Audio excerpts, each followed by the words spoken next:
whatever happens today, I can handle it, and something really cool is going to happen today. Who as speakers know that we have to be a resilient lot? We absolutely do, because we never know what's going to happen when we go live. How incredible is that?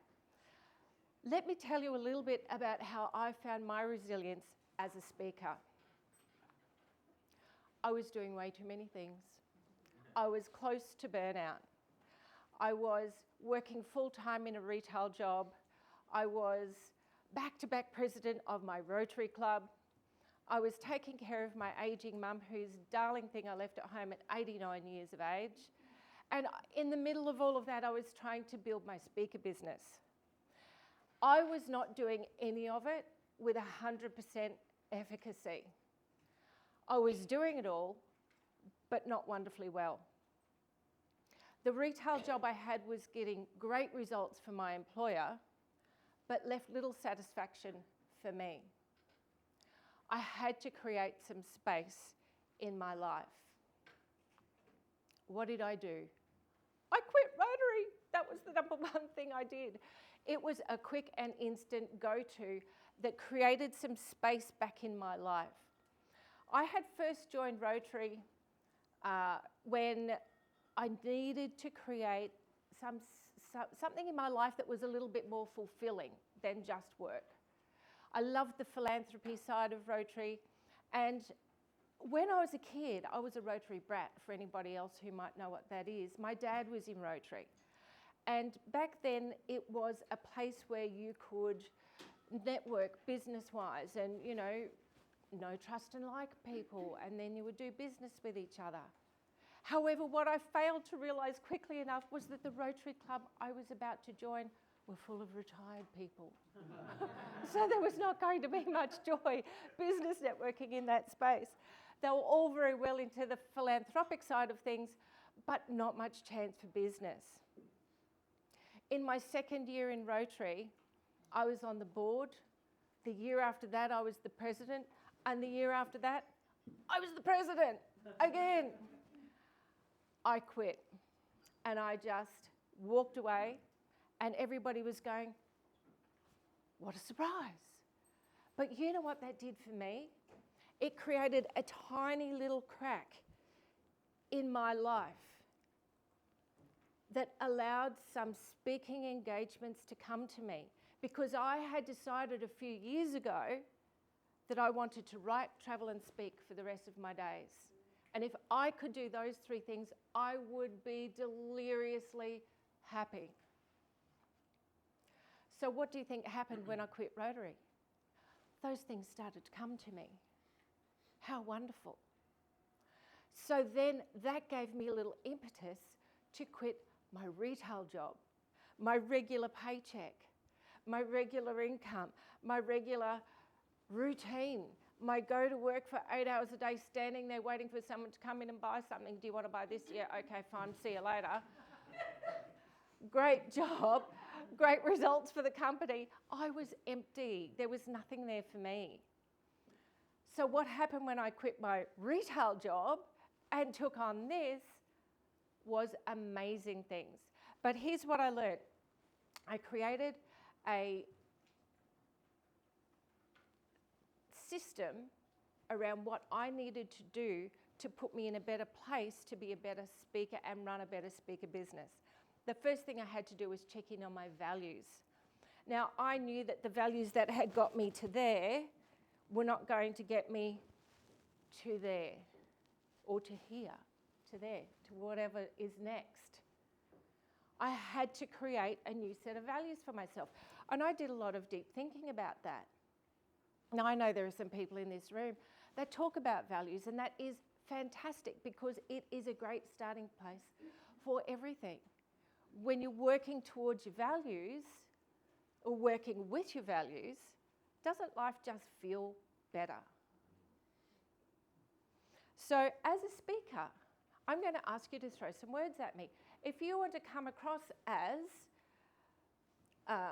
knowledgeable, experienced, committed to your craft, and a straightforward speaker, a memorable speaker, an insightful speaker, an encouraging speaker. What values would you bring to the table if you wanted to appear as those things? Authentic, wonderful. Energy, wonderful. Integrity, I love that one. I'll go back to integrity. Anybody else? What other values do you take to your speaker business? Connection, wonderful. Freedom, fantastic. And doesn't the speaker business give us all of those things? How cool is it that we're here all doing our thing? What a great way to be. Let me go back to integrity for a second, because I have a question about that. And I want to have a discussion with anybody in the hallway over the next couple of days about integrity. Is integrity actually a value word, or is integrity the feeling you get when you are working in alignment with your values? Or is it both? It's an interesting question, one I'm still pondering, so I'd enjoy having a conversation with you about that. The next part of the equation is expectations. As speakers, we need to ask ourselves the question, what does the audience expect of me, and what do I expect of the audience? And then there's that other question that we ask ourselves, what do I expect of me? And that's a whole discussion over here for later on. But when we know what is expected, we can do a great job. If the audience is, for example, an industry body, and they might be going through some stuff at the moment in that particular industry. I'll give you an example. In Australia, last week it was announced that thousands of jobs are going to be gone through the banking sector over the next 12 months. If you're speaking to bankers and you don't address that elephant in the room, you don't have to go into great detail, but just let them know that you know if you don't address it, you risk losing them. If you do, they know that you've done your homework and they know that you care enough to be able to say that and acknowledge that elephant in the room. Cute elephant, huh? With professional speakers, I have never known a group of people to be so incredibly giving and nurturing of each other. Not just new speakers, but CSPs are leveling up all the time. Do you have a mentor in this space? Do you have somebody that you can go to discuss, get insights about what might be coming up for you, or some strategies, or some, do you know somebody that talks to this group of people? Because I don't. They're such an incredibly giving bunch of people that if you don't have somebody in this room, you know what, let's do a test. Talk to the person beside you and ask them this question. If I were stuck on something, would you help me? Go ahead, ask the question.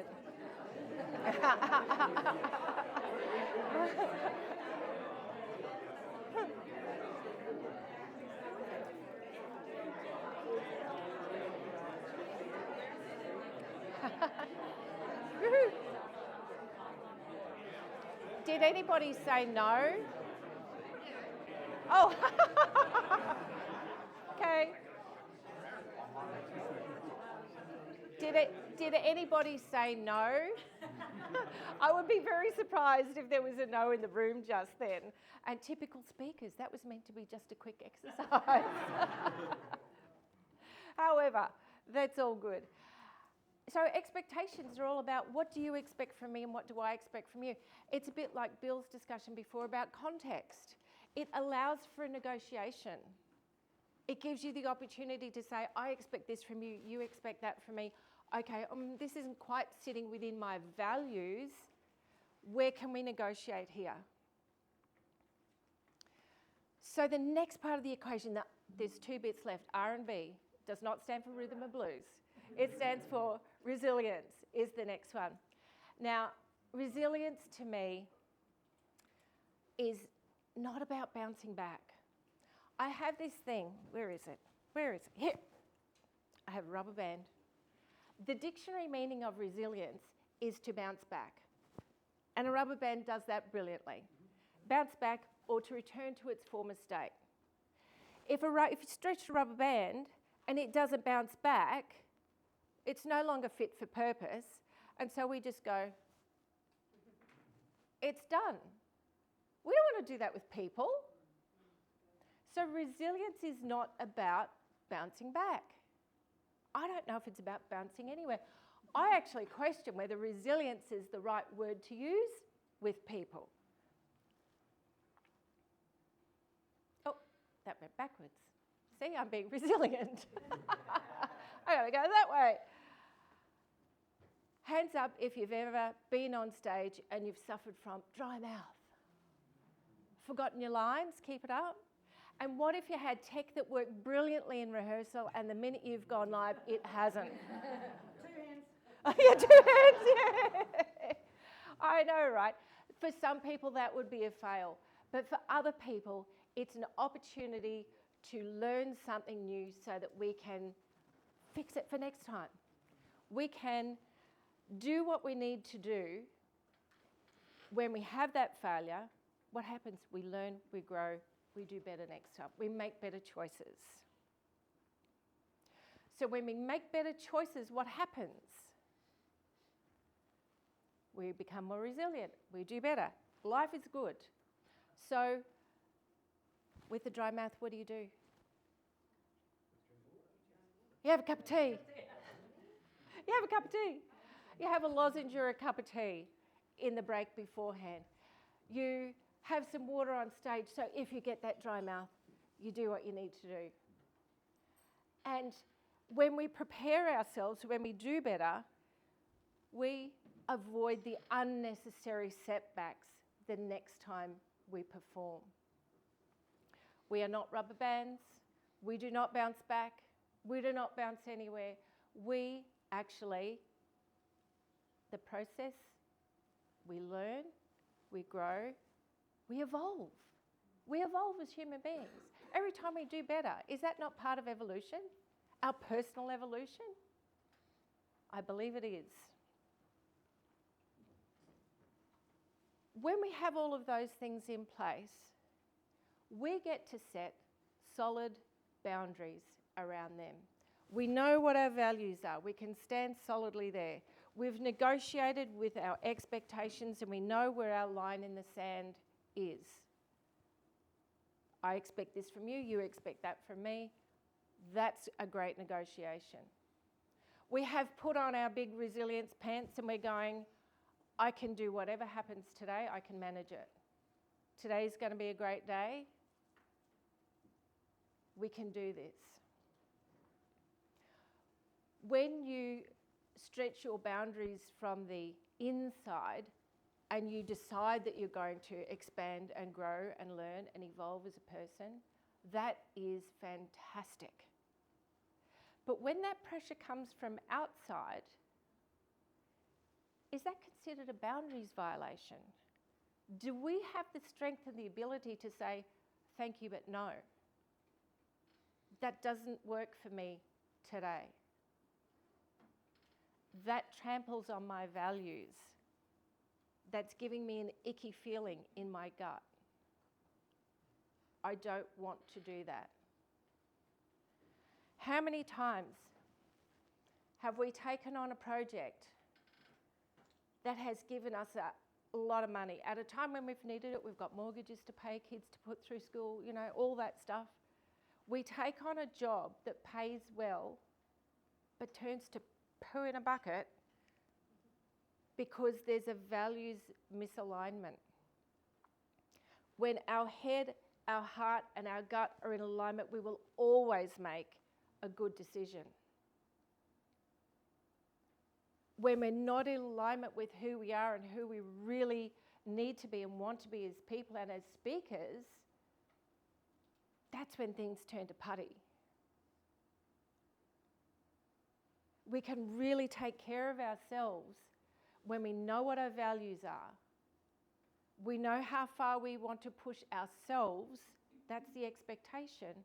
that can be part of a negotiation. We know that we're resilient.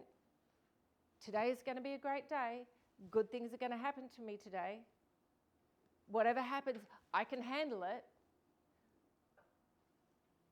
And then we put a solid ring around that and go, these are my boundaries. I'm happy to push them a little bit because that's how we learn and grow. That's how we evolve as people, as speakers. But when it's coming at me, I need to decide whether I'm willing to compromise myself. And that's a whole nother question.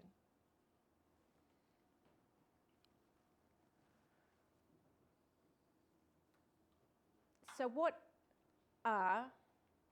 is resilience to you? As a speaker, what is resilience to you? I want you to just take a couple of minutes. Here we go, to a bunch of speakers, a couple of minutes. Just talk in groups of 2 or 3, and I want you to come up with 3 words that will be your magic spell for this weekend, for when the tech doesn't work, when you forget your lines, or when something happens that's way outside of your control. What 3 words are you going to put together and go, bang, bang, bang, I'm good to go? Have a chat amongst yourselves. You've got 2 minutes.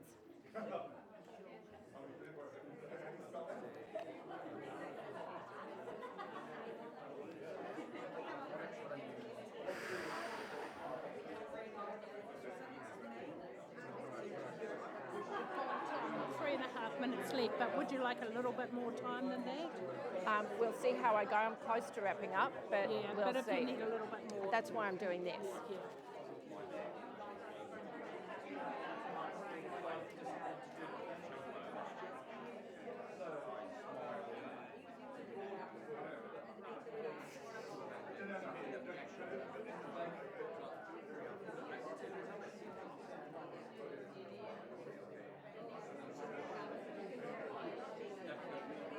Come on up.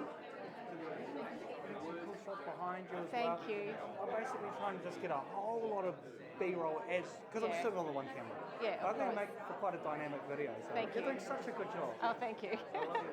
Thank you. Okay, coming back. Coming back. Coming back. Is it working?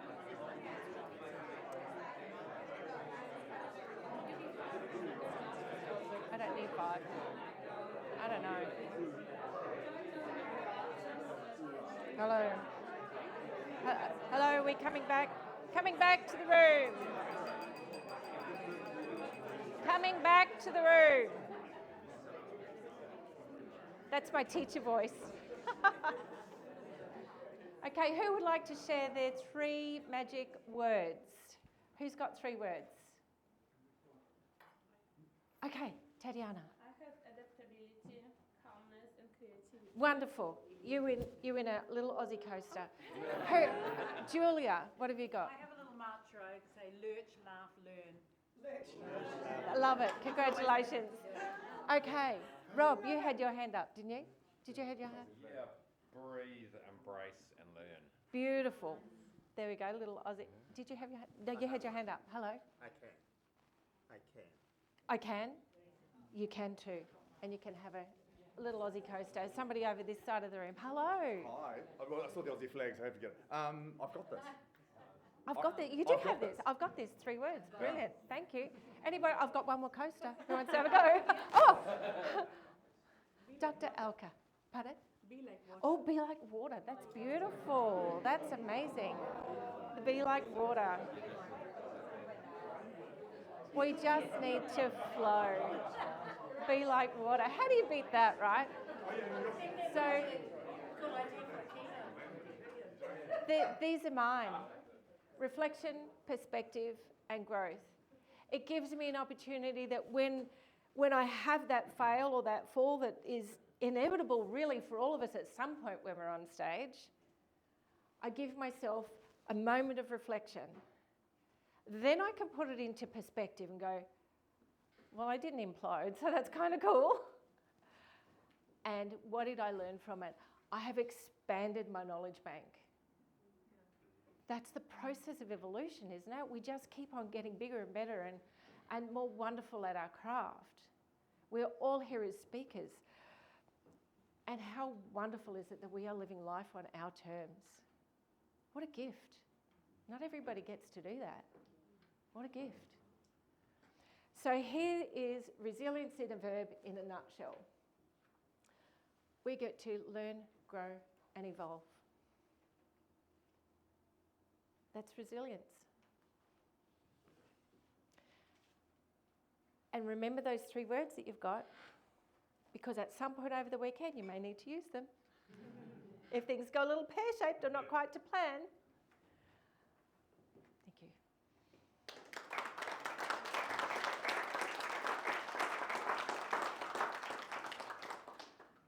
The QR code will take you to my gift for you, which is an expectations checklist. I'd encourage you to have a look at it and see what you expect of you, what we expect of you, what you expect of yourself. So please get in there and have a look. It will be outside with my book as well, if you wanted to get it later on. Thank you so very much, Belinda.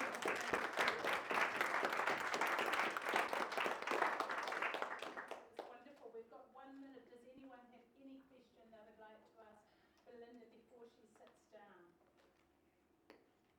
Oh, thank God for that.